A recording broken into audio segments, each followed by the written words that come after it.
Saudara-saudari, selamat berjumpa.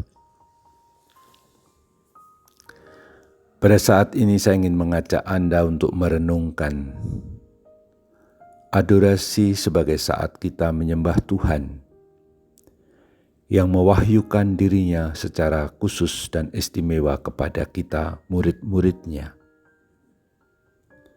Tuhan mewahyukan atau menyatakan dirinya secara istimewa atau secara khusus kepada kita murid-muridnya.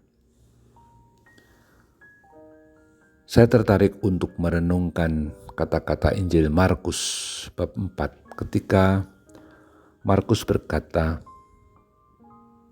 dalam banyak perumpamaan yang semacam itu, Yesus memberitakan firman kepada mereka sesuai dengan pengertian mereka. Dan tanpa perumpamaan, Yesus tidak berkata-kata kepada mereka, tetapi kepada murid-muridnya Ia menguraikan segala sesuatu secara tersendiri. Apa artinya? Yesus hanya menyampaikan perumpamaan itu kepada umum, kepada publik, kepada orang-orang semua. Tidak hanya muridnya tetapi terutama semua orang yang ada di sekelilingnya. Tetapi kepada murid-muridnya sendiri, Yesus berbicara secara lebih detail. Berbicara secara terus terang. Dan Dia menyatakan siapa dirinya. Jadi ternyata ada pembedaan apa yang dikatakan Tuhan Yesus kepada publik, kepada umum, dan apa yang dikatakan Yesus kepada murid-muridnya yang khusus. Maka dikatakan, tanpa perumpamaan Yesus tidak berkata-kata kepada mereka itu publik.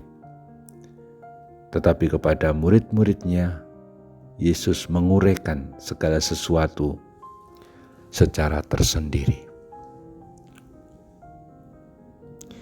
Dengan demikian sebenarnya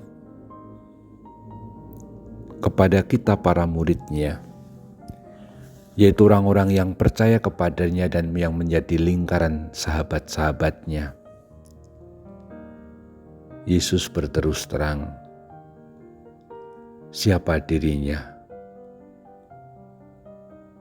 Seperti para murid, kepada para murid Yesus juga mengatakan mengenai siapa dirinya yang adalah Mesias.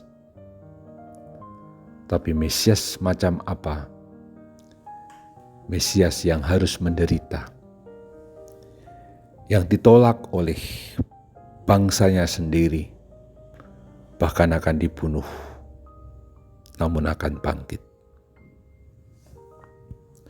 Pernyataan ini hanyalah pernyataan yang Tuhan Yesus berikan kepada para muridnya, tidak kepada orang-orang Farisi, para kepala, imam kepala, atau orang-orang Yahudi umumnya. Dengan demikian sebenarnya kepada kita para muridnya, Tuhan Yesus memang memberikan rahasia pribadinya, kedekatannya dengan Bapa, dan tentu saja bagaimana Dia itu diutus oleh Bapa untuk menyelamatkan kita. Tuhan Yesus pengen bersharing tentang rencananya, yang intinya rencananya itu adalah untuk menebus kita, menyelamatkan kita. Maka sebenarnya perayaan Ekaristi itu saat perayaan yang istimewa. Sejak dahulu yang boleh merayakan Ekaristi dan menerima komuni hanyalah orang-orang yang memang sudah boleh menerima komuni dan tidak terhalang oleh dosa besar. Orang-orang yang memang sudah didamaikan oleh Allah melalui gereja. Dan akhirnya dengan adorasi Ekaristi seperti kita lakukan setiap hari atau setiap kali ini, Tuhan Yesus juga ingin bersharing tentang kasih-Nya. Yesus ingin punya waktu sendiri dengan para murid-Nya, yaitu kita. Maka Ekaristi dan kemudian kita lanjutkan dengan adorasi Ekaristi menjadi saat Tuhan sedang ingin berbagi misteri hidupnya, misteri kasih-Nya yang paling agung. Dan dengan menerima komuni suci, kita menerima hidup Kristus sendiri. Dan dengan adorasi hidup Kristus itu, kita dalami, kita sembah dan kita muliakan agar kita beroleh keselamatan dari Tuhan sendiri.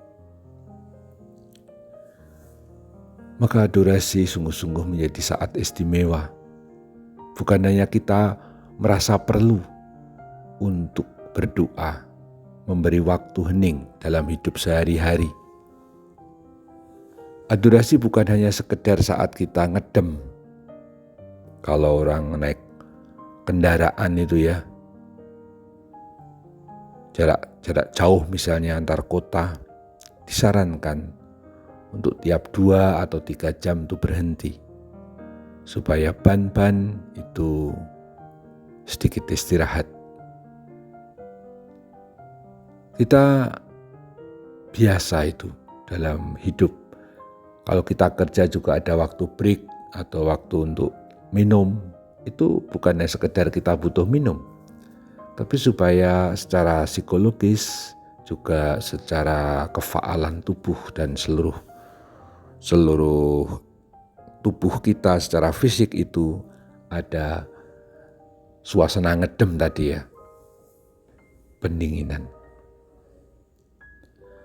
Maka adorasi bukan hanya sekedar untuk saat kita ngedem, tapi saat kita ingin, kayak Maria saudara Marta itu, ingin duduk di dekat kaki Tuhan untuk mendengarkan sabdanya, untuk mendengarkan sharingnya, untuk mendengarkan kasih-Nya yang tiada batas, yang telah ditunjukkannya dengan wafatnya di salib. Menikmati kasih-Nya, sabdanya, itulah yang terjadi dalam adorasi.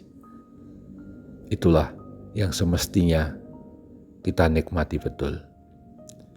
Sebab sekali lagi Tuhan Yesus ingin bersharing, berbicara secara khusus kepada kita murid-murid-Nya, rahasia diri-Nya.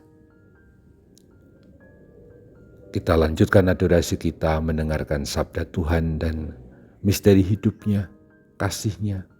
Terpujilah Tuhan kita, Yesus Kristus untuk selama-lamanya. Amin.